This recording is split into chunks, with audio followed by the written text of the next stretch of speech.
राज्यसभा सांसद और कांग्रेस नेता दिग्विजय सिंह शुक्रवार को इंदौर पहुंचे, जहां उन्होंने एयरपोर्ट पर मीडिया से चर्चा करते हुए एक बार फिर केंद्र की भाजपा सरकार और आपातकाल को लेकर तीखे बयान दिए।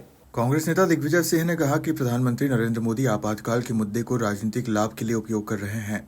उन्होंने आरोप लगाया कि आपातकाल को एक राजनीतिक मुद्दा बनाकर अराजनीतिक रूप में प्रचारित किया जा रहा है।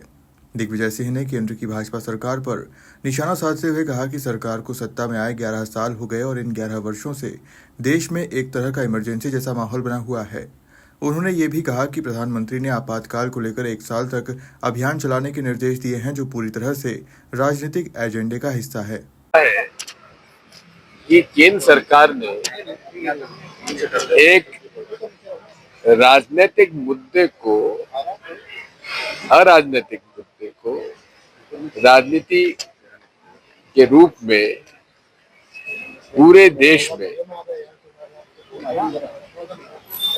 1 साल तक अभियान चलाने के निर्देश दिए हैं। मेरे पास सेक्रेटरी कल्चर का पत्र है कि किस प्रकार से ये आदेश दिया गया है कि इनके इमरजेंसी खिलाफ एक अभियान चलाओ।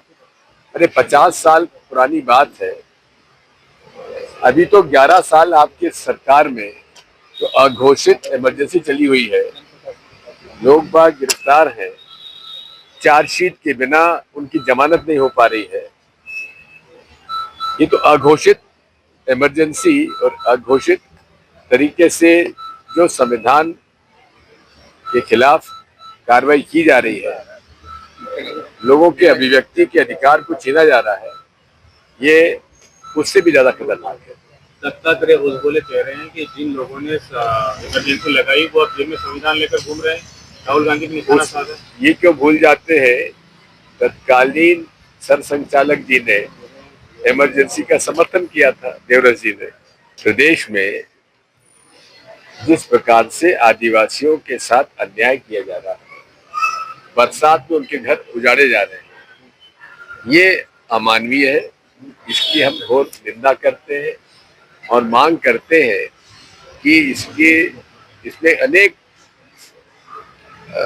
अदालत के आदेश भी है कि वर्षा के समय बरसात में किसी का घर ना गिराया जाए। सर, महाराष्ट्र में हिंदी को लेकर विवाद चल रहा है। बात यह है कि ये सारी बातें जो है, भाषा का सवाल जो है, हर व्यक्ति को अपने बच्चों को मातृभाषा में पढ़ाने का अधिकार है, लेकिन साथ में जो 3 लैंग्वेज फॉर्मूला है उसमें बात शामिल हो जाती है। देखिए, बिहार चुनाव में सबसे बड़ी बात यह है कि जो अभी माननीय चुनाव आयोग ने एक नया फॉर्म दिया है कि जिनके वोट हैं उनको भी ये प्रमाणित करना पड़ेगा उनका पासपोर्ट है कि नहीं है, और दुनिया भर का है। उसको हम लोगों ने हाईलाइट भी किया है, कांग्रेस पार्टी ने। अब आप बताइए, इंदौर में ऐसे कितने लोग होंगे जिनके पास पासपोर्ट होंगे? तो ये इस प्रकार के तुगलकी आदेश ईसीआई कर रही है, ये बहुत ही खतरनाक है। किशोर असर डालेंगे सर किसी पार्टी पे? देखते हैं।